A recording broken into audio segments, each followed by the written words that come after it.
For 600 years, a giant was hiding in the mud off Copenhagen.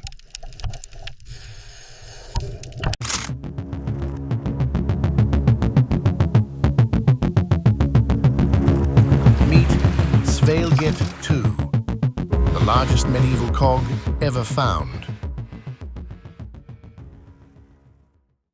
Forget Viking longboats. This was the semi-truck of the 15th century.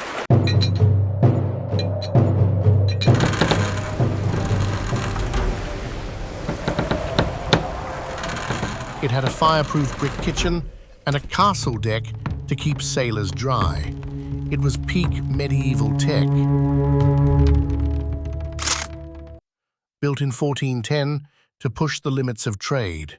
The Middle Ages just got a lot bigger.